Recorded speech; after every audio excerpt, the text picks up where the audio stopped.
Bonsoir à tous.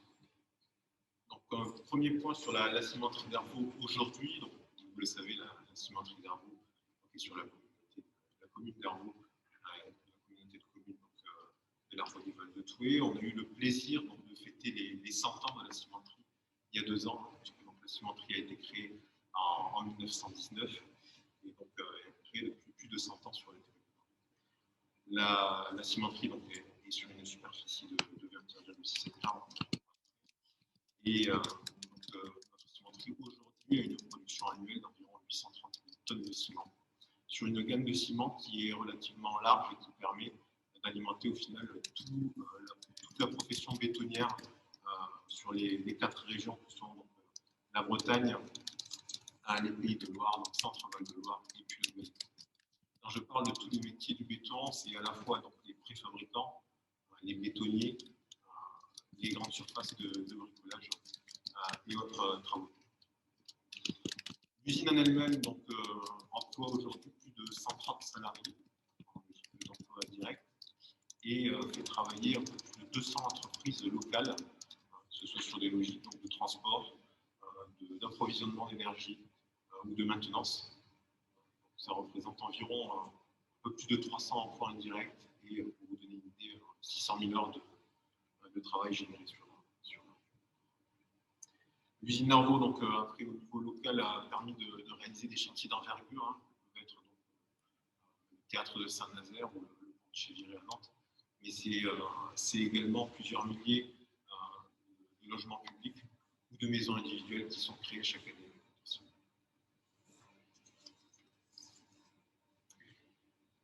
Aujourd'hui, on voit apparaître l'émergence de nouveaux besoins dans le domaine de la cimenterie. Le premier est donc la réduction de l'impact environnemental en engageant la décarbonation.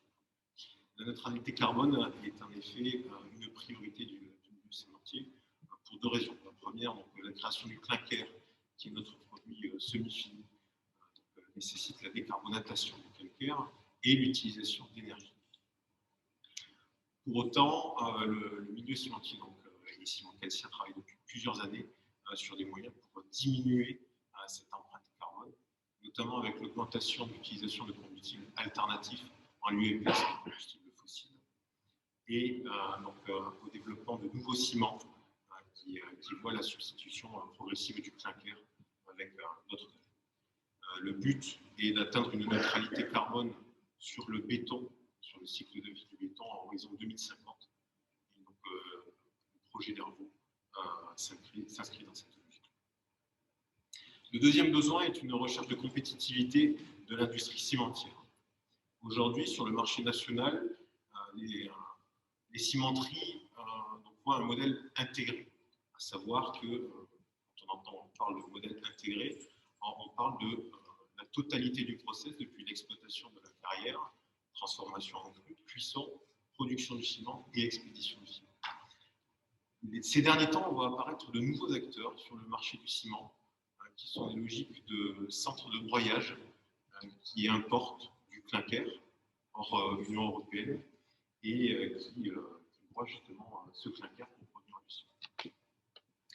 Notre volonté et l'enjeu pour Ciment Calcia est de maintenir cette logique intégrée. Vous verrez dans le projet que l'on propose sur le site d'Arvaux reprend justement ces éléments-là, parce que cette logique intégrée permet, comme vous le savez, donc, de s'ancrer pleinement dans le territoire, mais également de développer une économie circulaire, avec notamment l'utilisation des combustibles alternatifs, tout en diminuant les incidences sur l'environnement, avec plusieurs investissements qu'on a pu faire par exemple au cours de ces années, ou aussi la certification ISO 14001, donc maîtrise du management de l'environnement, ou ISO 50001, maîtrise du management de l'énergie.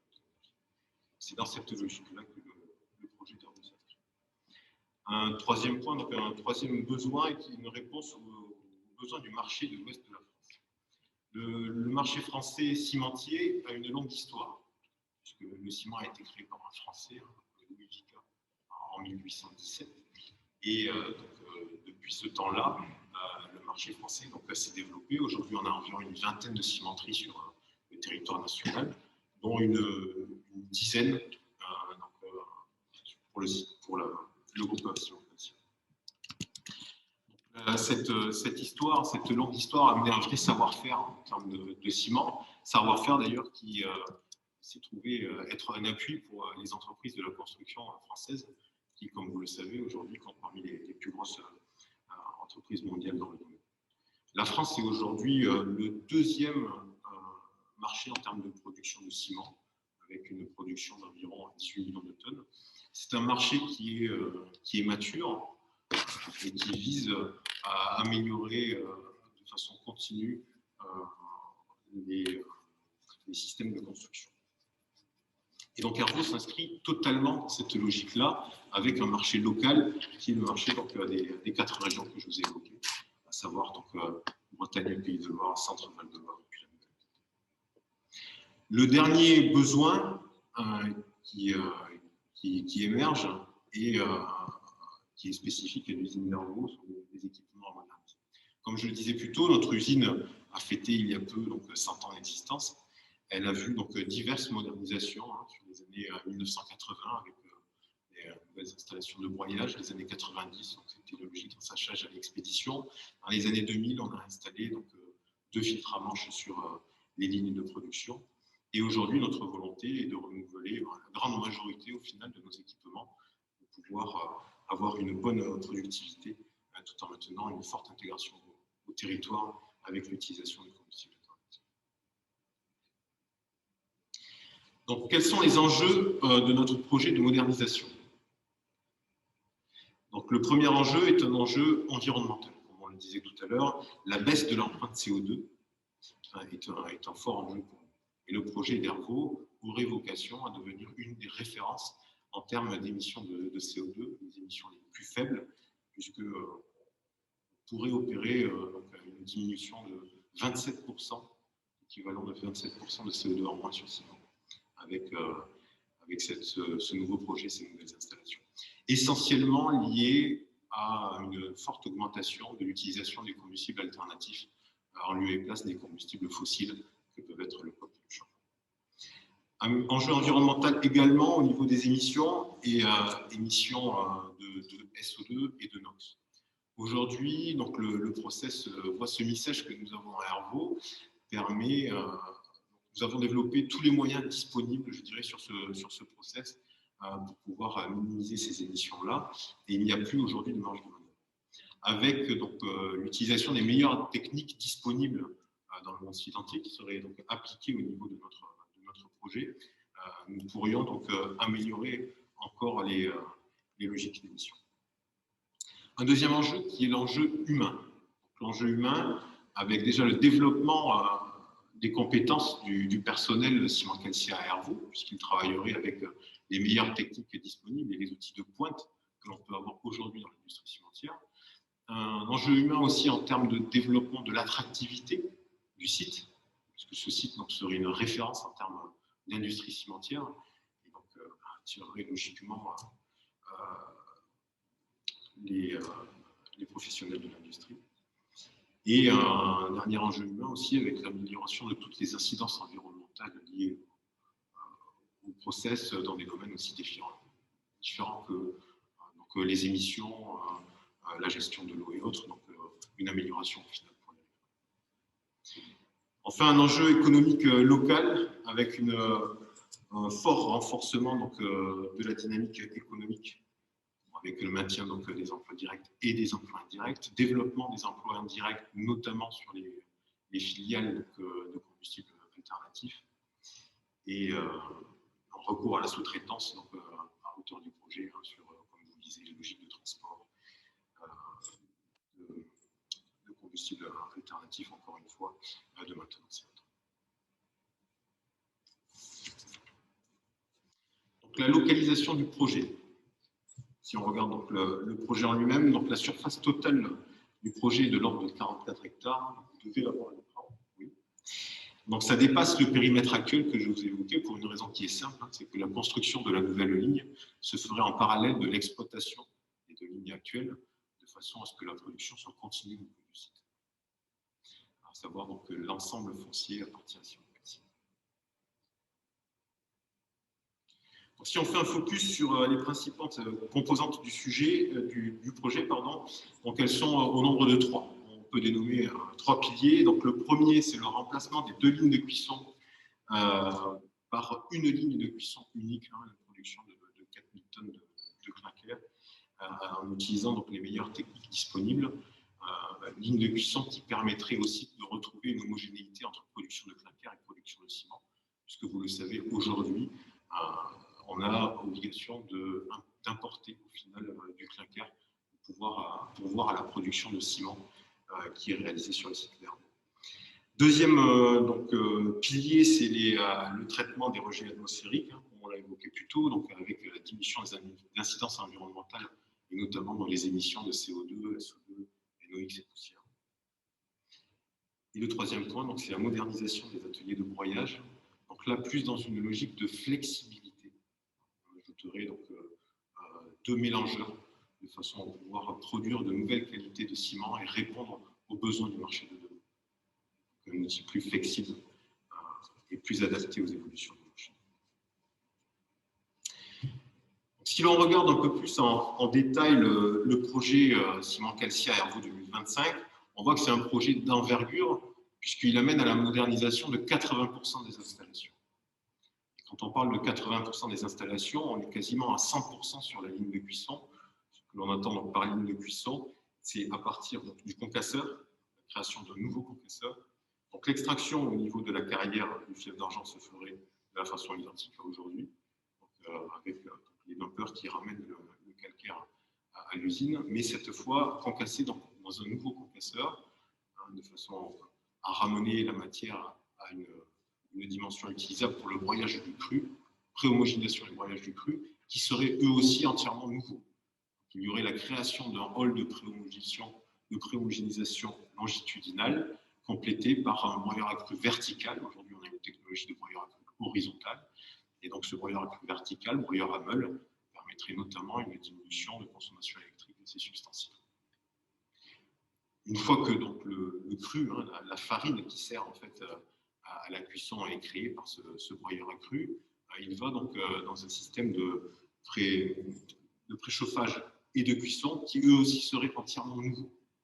Donc le système de préchauffage serait une tour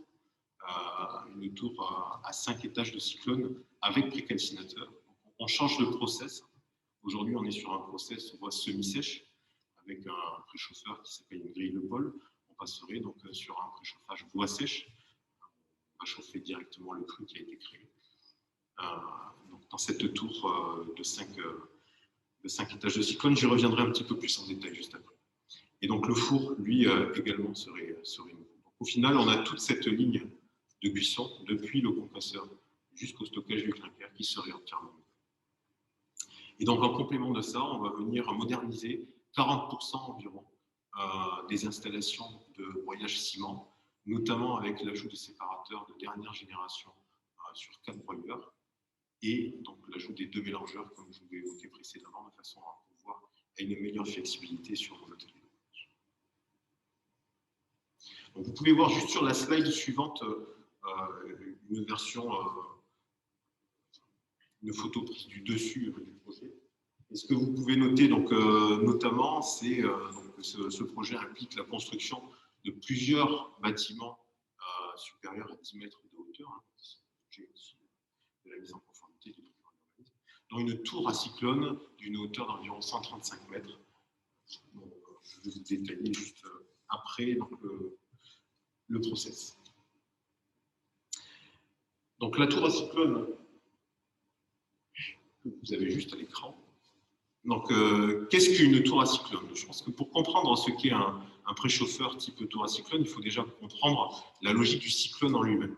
C'est le petit dessin que vous avez à la droite de la slide.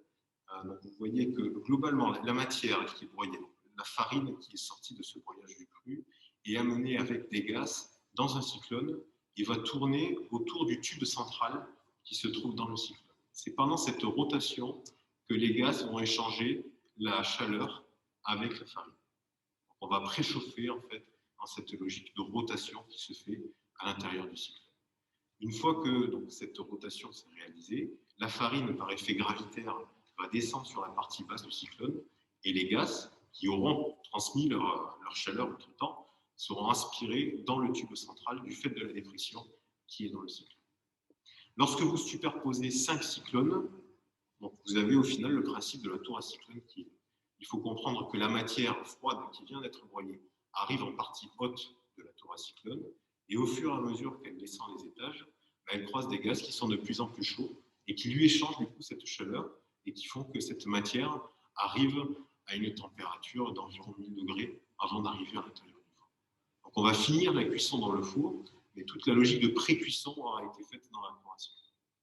Avec cette tour à cyclone, on rajoute un précalcinateur, qui est le dessin que vous avez à gauche, qui permet d'améliorer de façon notable l'efficacité au final du préchauffage et d'utiliser notamment les combustibles alternatifs tels que les CSR, qui peuvent être au final par exemple des ordures ménagères traitées dans des centres adéquats et qui créent donc ce combustible alternatif qui vient se substituer au coke ou au charbon, les combustibles fossiles.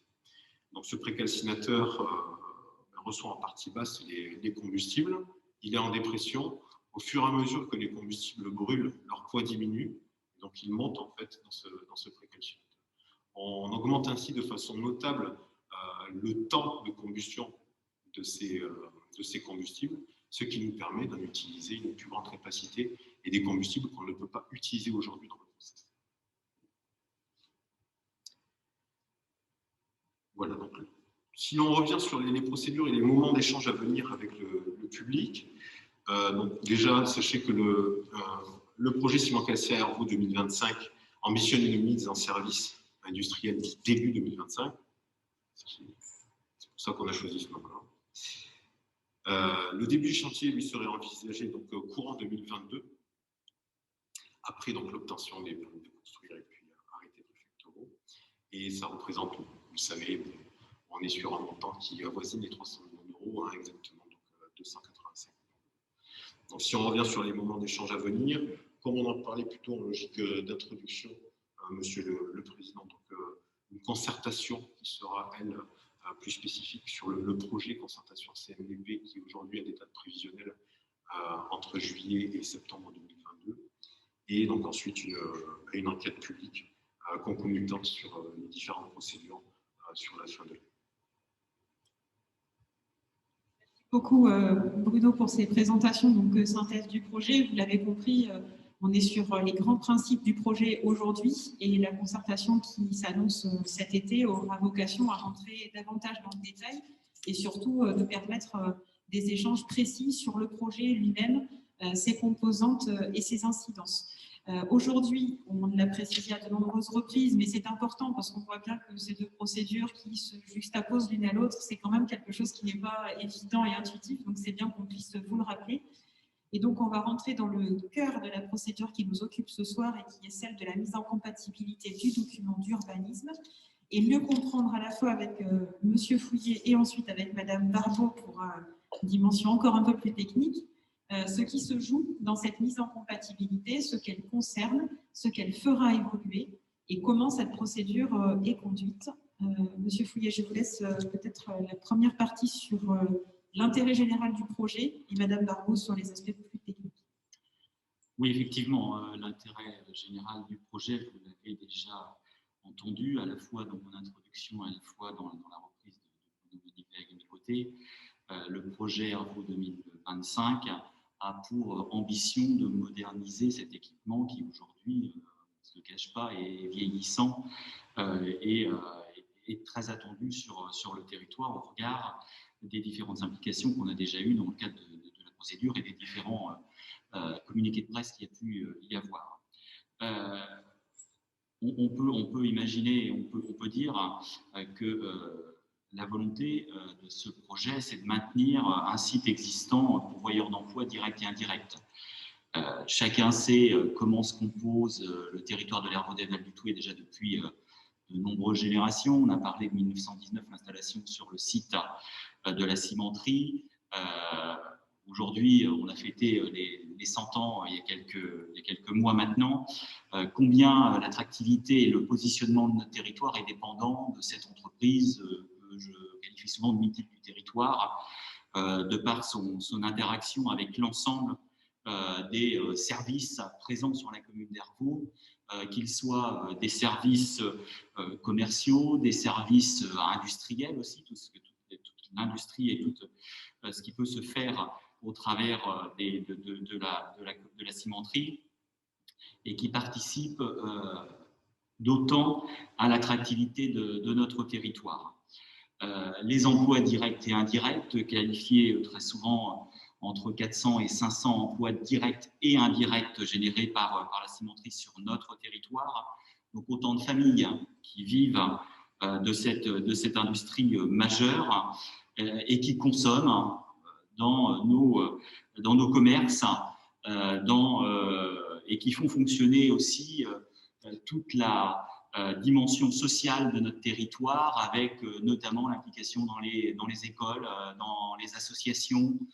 Voilà, combien ces personnes sont importantes au territoire et combien on souhaite que ce projet puisse aboutir, notamment par ce premier pilier. Le deuxième pilier, c'est forcément la dynamique de l'économie du territoire, avec notamment la consommation, dans ce cadre de ce projet qui vous a été présenté par Bruno, par la consommation de combustibles de substitution. Aujourd'hui, vous savez que les déchets sont triés, et vous savez que sur le département des Deux-Sèvres, nos déchets vont sur le SMITED, qui permet un tri et notamment d'avoir un gisement qui peut repartir en combustible de substitution, notamment à la cimenterie. Et donc, sur ce fondement-là, on parlera bien d'économie circulaire, notamment parce que bien, nos déchets restent sur le territoire et ont une finalité pour l'économie du territoire. Cela signifie la mise en place de filières intégrées entre producteurs de déchets, pas que le SMITED, puisqu'il y aura besoin de déchets plus largement, mais on est au nord de Sèvres et en frontière d'un certain nombre d'autres départements, ce qui va permettre de consolider le réseau d'entreprises à l'échelon régional. Je pense qu'on voit l'intérêt pour Hervaux, mais aussi il faut voir l'intérêt qu'il y a sur un bassin plus large, à un moment donné, d'avoir une entreprise telle que la cimenterie qui est en capacité de pouvoir faire en sorte de faire disparaître dans des conditions tout à fait normées les déchets qui sont produits sur notre territoire. Et puis, le troisième pilier, c'est la réponse aux attentes sociétales et environnementales, notamment sur le volet décarbonatation. Tout le monde aujourd'hui y est attentif et comme le disait Bruno à l'instant, on parle et on parlera demain de ciment bas carbone. Les effets de cette modernisation ont bien des effets positifs sur le tissu économique puisqu'ils visent à l'amélioration des performances environnementales de l'entreprise, avec notamment la réduction du recours au charbon et au coke de pétrole, notamment grâce au gaz qui a été également installé il y a quelques mois sur Hervaux, grâce à la cimenterie d'ailleurs, qui a fait tirer une ligne. Donc c'est comment, à un moment donné, on se détache de ces énergies fossiles que sont le charbon notamment, qui sont particulièrement émettrices de gaz à effet de serre et dont l'approvisionnement, vous le savez tous, dépend aussi des relations internationales et géopolitiques. Donc, ce sera le charbon et les coques de pétrole seront remplacés par les combustibles de substitution produits à proximité. Donc, tout ça dans la volonté d'être le plus vertueux possible. Et donc, la volonté, c'est de produire demain un ciment bas carbone, utilisé demain dans la construction de nos infrastructures locales pour faire en sorte de répondre aux attentes sociétales que nous en avons tous, nous-mêmes, nos concitoyens que nous représentons, et par rapport à la décarbonatation que nous attendons tous dans nos évolutions de mode de vie. Donc voilà, c'est techniquement et c'est clairement un atout pour le territoire qui s'inscrit dans une politique environnementale de réduction de l'empreinte carbone de l'usine et particulièrement respectueuse des seuils de rejet d'émissions atmosphériques. Il y a quelques années, nous avions passé, notamment au conseil municipal d'Ervaux, une dérogation aux émissions. Et en fait, la volonté d'arriver sur aujourd'hui une entreprise qui soit beaucoup plus neuve et nouvelle, c'est d'être dans les normes atteignables au regard des meilleures techniques disponibles actuellement. Au regard de son caractère économique, social et environnemental, ce projet présente donc bien et très clairement un caractère d'intérêt général. Et donc, la procédure de mise en compatibilité du document d'urbanisme permet à la fois de déclarer le projet d'intérêt collectif et de mettre en compatibilité le document d'urbanisme qui conditionne techniquement la réalisation de ce projet en évaluant les impacts du projet sur son environnement. Et puis, cette procédure de mise en compatibilité est soumise à évaluation environnementale, notamment de par la présence d'un site Natura 2000 de plaine de Voiron-Tenzet sur le secteur. Et ce document d'urbanisme implique donc la réalisation d'une évaluation environnementale avec avec une analyse des impacts minimums sur l'environnement du projet. Et bien qu'on est sur quelque chose qui est très, très global et qui permettrait demain de poursuivre une activité essentielle au développement du territoire, tout en améliorant particulièrement tout ce qui va toucher l'environnement et les rejets que l'on peut connaître aujourd'hui avec la cimenterie et qui demain seront largement en dessous les meilleures normes attendues de par les meilleures techniques qui seront à disposition dans le cadre de ce projet.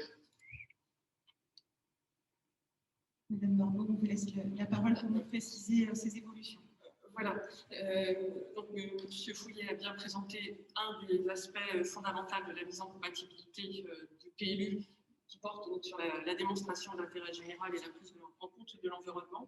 Et donc, moi, je vais rentrer un petit peu plus dans le détail des documents qui vont être modifiés dans le PLU d'Ervaux, qui est effectivement assez ancien, puisqu'il date de 2007. Une des premières pièces qui sera modifiée est le projet d'aménagement et de développement durable, pour les initiés, le PADD. Le PADD décrit les ambitions du territoire pour la durée de vie du PLU. La mention de la cimenterie, évidemment encore moins de sa modernisation, n'était pas évidemment intégrée dans le PADD, donc l'objet de la modification vise à inscrire ce projet dans ce fameux PADD, et ce qui permet ensuite de pouvoir légitimer les modifications des pièces réglementaires. Donc on peut passer directement à l'illustration graphique qui fait état donc de la création d'un secteur U étoile C, en rouge sur l'image du bas après, donc qui correspond au périmètre sur lequel effectivement on va créer un règlement adapté, écrit adapté qui va permettre au projet et à ses particularités et répondre aux particularités du projet de modernisation de la cimenterie. Donc, M. Fouillet et M. Manivet ont introduit les principaux éléments, à savoir notamment permettre la réalisation des installations de grande hauteur et également adapter les aspects implantation des constructions et aussi aspect général, puisque on a parlé de bâtiments, mais donc, les évolutions qui sont envisagées permettent d'autant plus d'intégrer les spécificités du projet que la zone U étoile, à l'époque où elle a été créée, elle a été plutôt créée pour répondre à des demandes assez classiques d'installation d'entreprises qu'on retrouve sur la zone de lycée globalement, qui descend jusqu'à la cimenterie. Monsieur Fouillet faisait état tout à l'heure aussi d'un autre, d'un aspect, d'un élément très spécifique en termes de contenu du dossier qui concerne les modalités de prise en compte de l'environnement. Donc l'évaluation environnementale qui est exigée par le Code de l'urbanisme sur ce type de projet motivé par la présence d'un site Natura 2000 va aussi impliquer donc, une saisine de la mission régionale de l'autorité environnementale, c'est pas affiché là pour l'instant dans la diapo, qui donnera un avis sur la prise en compte de l'environnement par le document d'urbanisme. Donc aujourd'hui, on a mené un détail actuel de l'environnement qui est alimenté par des informations qu'on a demandées à Simon Calcia. L'analyse des incidences est en cours et va elle-même s'alimenter du travail que continue d'effectuer Simon Calcia sur les incidences de son projet. Et aujourd'hui, les enjeux tels qu'ils sont identifiés à l'échelle du PLU sont 5 points spécifiques. Ça concerne la thématique de la qualité de l'eau en particulier et les milieux aquatiques, la notion de zone humide, la notion de cours d'eau. La notion de biodiversité, donc les aspects faune et flore, la dimension paysagère, bien entendu. Il y a aussi la prise en compte des risques sur la santé humaine et puis enfin les problématiques de gestion des risques de pollution des sols et des sous-sols.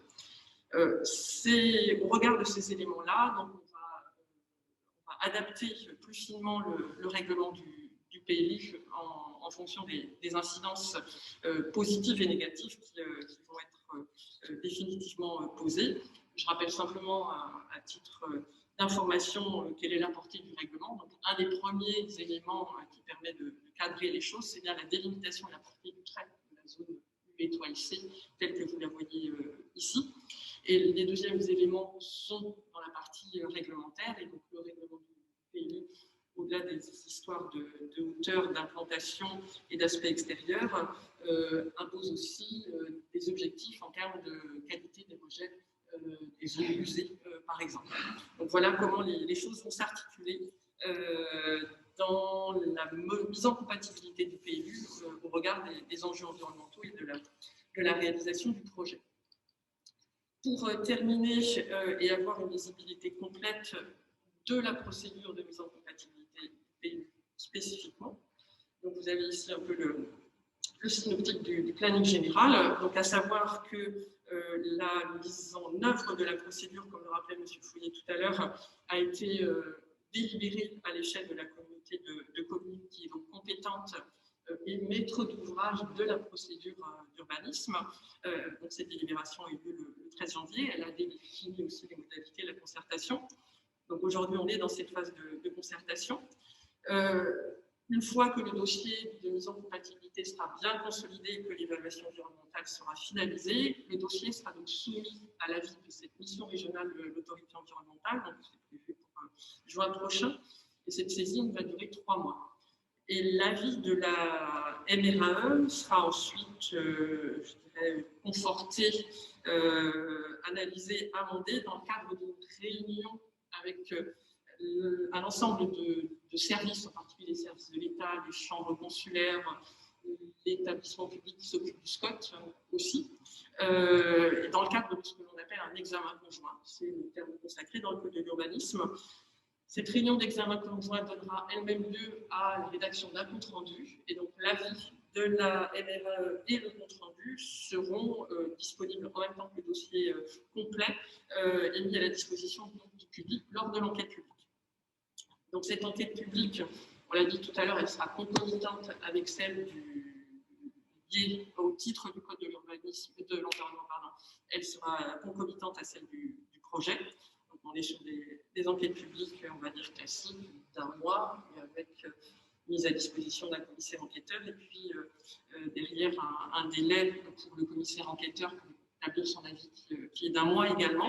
Et ce n'est qu'à la fin de ce processus-là que la communauté de communes pourra approuver la mise en compatibilité du PLU et éventuellement l'amender en fonction de ce qui aura été exprimé dans le cadre de l'enquête publique. Et pour terminer, cette procédure est indispensable pour pouvoir derrière délivrer le permis de construire du projet sur la base des nouvelles règles qui le permettront. Voilà. Merci Madame Dargaud. Alors c'est un exercice qui dépasse un peu que d'expliquer de la technique en étant pédagogique. Donc ce sera l'objet du temps de questions-réponses où on vous incite véritablement à ne pas hésiter à nous demander la parole pour pouvoir approfondir ou compléter ce qui vous a été présenté. Pour en finir avec ce temps de présentation et que véritablement on vous donne la parole comme je vous le promets depuis quelques temps maintenant, vous rappelez, vous informer sur les modalités de concertation préalable du public qui sont mises en place dans le cadre de cette procédure, que vous puissiez, si ce n'est déjà fait, en bénéficier ou y participer. Donc ces modalités, elles sont de quatre ordres et elles ont pour objectif à la fois de vous informer et de vous donner des espaces d'expression. Il est possible que ce soir, les questions ne vous viennent pas ou que les remarques ne vous viennent pas tout de suite. Ce n'est pas grave, il existe des endroits et des espaces dans lesquels vous pouvez aller compléter votre information et déposer des contributions et des questions. Donc rien n'est perdu à la fin de la réunion, il vous reste encore d'autres endroits pour y aller. Donc on va vous présenter à la fois le premier outil indispensable qui est le dossier de la concertation. Donc il est disponible sur le site internet de la communauté de communes, évidemment. Si vous en souhaitez une version papier, pour quelque motif que ce soit, vous avez la possibilité de le demander. Par correspondance, il peut vous être transmis. Et il est également disponible en consultation libre au siège de la communauté de communes et à la mairie d'Hervoux. Donc là, c'est un espace, c'est un document qui reprend l'intégralité des éléments qui ont été présentés ce soir et même de manière un peu plus complète et plus approfondie. Donc vous pouvez le consulter. Le deuxième élément, c'est celui qu'on vit ce soir, qui est la réunion publique à laquelle vous participez et qui vous permet de justement échanger très directement avec les intervenants du projet. Et puis, vous avez, je vous le disais, des espaces pour contribuer et poser vos questions. D'une part, ce qu'on appelle le registre de contribution, qui est ce livret, ce livre, alors numérique ou papier, qui existe et dans lequel vous pouvez faire valoir vos remarques, vos commentaires, vos inquiétudes, vos suggestions. C'est vraiment un espace ouvert pour capter votre parole. Et donc, celui-ci est disponible à la fois sur le site internet de la communauté de communes. Cette période de Covid, le numérique a pris toute sa place. Mais il est aussi disponible avec le dossier de concertation, à la fois au siège de la communauté de communes, mais également à la mairie d'Hervoux. Donc, n'hésitez pas, si vous le souhaitez, à aller sur ce document mis à votre disposition. Et enfin, si vous ne trouvez pas dans ce registre le bon format pour vous exprimer ou poser votre question, et surtout si vous avez une question avec une envie de réponse directe, vous avez une adresse mail qui est dédiée au projet de mise en compatibilité. Et sur cette adresse, vous pouvez adresser à la communauté de communes, qui s'appuiera évidemment sur les intervenants spécialisés, pour vous apporter une réponse à vos questions. Voilà pour ce qui concerne l'ensemble de ces modalités. Et comme je vous l'ai dit tout à l'heure, c'est une procédure qui va donc jusqu'au 12 mai prochain. Donc vous avez encore tout le loisir et tout le temps de compléter votre information et de contribuer. Ces éléments dits, ça nous permet de nous arrêter sur la phase de présentation et peut-être de vous donner la parole pour celles et ceux qui souhaiteraient la prendre. Quelques petites règles du jeu simples, mais que vous comprendrez aisément en cette période si particulière. Il n'y aura donc pas de micro qui circule dans la salle, c'est moi qui viens vers vous, qui vous tend le micro. N'hésitez pas à vous présenter si vous le souhaitez, à poser votre question ou à faire votre remarque. Et on prendra également, en fonction des retours qui sont faits sur la visioconférence, des questions de nos participants à distance. Voilà pour les quelques règles. J'arrête de parler, c'est à vous. Est-ce que certains d'entre vous ont des questions ou des remarques à formuler sur ce qui vous a été présenté, sur cette mise en compatibilité, sur les procédures, peut-être sur le projet, s'il y a quelques points particuliers qui nécessitent un éclairage? Messieurs, dames, vous avez été d'une clarté incroyable. Ou alors vous vous réservez tous pour une deuxième concertation, vous ne voulez pas tout donner tout de suite. A priori, en salle, on a tellement été clair que ça ne suggère pas de questions. Ici non plus. Et en visioconférence, pareil. Vraiment, le message est passé parfaitement. Non. Toujours pas de questions, vous êtes sûr? C'est le moment où jamais c'est fait pour. Dans ces cas-là, je ne vois pas d'autre solution que de considérer que pour ce soir, en tout cas, les questions ne vous sont pas venues immédiatement.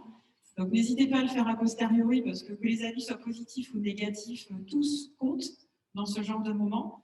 Il faut vraiment savoir s'exprimer et transmettre ses remarques si on en a, même si le sujet est un peu technique. Il y a de vrais enjeux derrière, donc n'hésitez pas à le faire. Si c'est votre dernier mot dans la salle, et ça a l'air d'être aussi le dernier en visioconférence, je vais vous inviter, Monsieur Fouillet, à nous donner le mot de la fin. Et nous serons donc au rendez-vous du couvre-feu sans difficulté. Sans aucune difficulté, merci beaucoup. Vous avez effectivement bien compris l'enjeu de cette procédure. L'enjeu pour le territoire intercommunal, et particulièrement la commune d'Hervaux, d'arriver à la mise en compatibilité de son plan local d'urbanisme pour faire en sorte que le projet Hervaux 2025 de la cimenterie puisse aboutir. Comme je l'ai déjà dit, c'est l'entreprise mythique et majeure du territoire qui fait fonctionner beaucoup d'entreprises autour d'elle et qui fait travailler les familles, notamment du territoire, de par ses implications qu'on retrouve dans toutes les couches de notre territoire, comme je l'ai dit, au travers des emplois, mais au travers aussi de nos structures associatives, sportives, forcément parce que c'est l'entreprise qui contribue le plus à nos budgets et on a tout intérêt de la garder, on a tout intérêt à vouloir le meilleur de l'entreprise, mais c'est aussi un gage qui vous a été présenté ce soir dans le cadre des améliorations en termes d'environnement. Donc, ceci dit, je ne vais pas refaire la réunion, puisque vous diriez, je vais finir par me poser moi-même des questions. Je vous remercie particulièrement de vous être déplacés relativement nombreux, puisqu'on est une trentaine en salle, il y avait une dizaine de personnes qui devaient se connecter en visioconférence, donc c'est plutôt bien. Je remercie particulièrement les services de la communauté de communes de l'Hervaudet Val-du-Thouet, Thibault et puis notre directeur Christophe pour l'organisation et le suivi du dossier pour la communauté de communes. Ils savent combien je tiens à ce dossier et combien aucun faux pas ne serait toléré par le président. Je remercie mes collègues élus communautaires, comme j'ai dit en introduction, qui ont validé cette première délibération à l'unanimité, et ça réchauffe forcément le cœur du président que je suis, de savoir que tous les élus des 9 communes qui concernent l'intercommunalité de l'Hervaudet Val-du-Thouet ont tous été dans le même sens. Je remercierai forcément également nos intervenants de ce soir. Alors je vais commencer par Madame Barbeau, parce que c'est bien de commencer. Donc merci pour ces explications claires de votre part par rapport à la mise en compatibilité de ce PLU. Et puis remercier aussi Bruno Manivet, directeur de la cimenterie, que je connais relativement bien parce qu'on échange quand même sur ce projet depuis maintenant longtemps, depuis que vous êtes arrivé à Hervaux. Et vous savez combien j'ai à cœur de pouvoir se dire que dans ce mandat, on inaugurera cette belle infrastructure pour le territoire de l'Hervaudet Val-du-Thouet. Merci pour votre présentation technique par rapport aux évolutions que vous prévoyez sur l'entreprise, et puis à nos animateurs, à notre animatrice qui a donné de la fluidité dans l'ensemble de nos interventions. Donc merci à toutes et à tous. Vous êtes encore dans les horaires pour rentrer chez vous sans problématique. Et puis la concertation, vais-je dire, continue dans le cadre de cette mise en compatibilité jusqu'au 12 mai. Ça vous a été rappelé, vous pouvez déposer par l'adresse mail ou même dans l'accueil de la commune ou la communauté de communes en venant consulter les documents, en pouvant faire des remarques. Et puis la deuxième partie de la concertation qui arrivera dans le cadre de la CNDP et notamment du projet qui arrivera un peu plus tard dans l'année. Donc vous voyez qu'on n'a pas fini d'en parler parce que c'est un dossier important à bien des égards, et donc tout sera fait pour arriver au meilleur. Voilà, merci à toutes et à tous. Merci beaucoup, Monsieur Fouillet. Merci à tous ceux qui nous ont rejoints dans la salle et surtout ceux qui sont à distance, qu'on a peu vus mais qui étaient bien là et qui étaient quasiment une quinzaine. Donc, on les remercie beaucoup de leur mobilisation. À très bientôt. Et merci encore. Bonne soirée. Rentrez bien.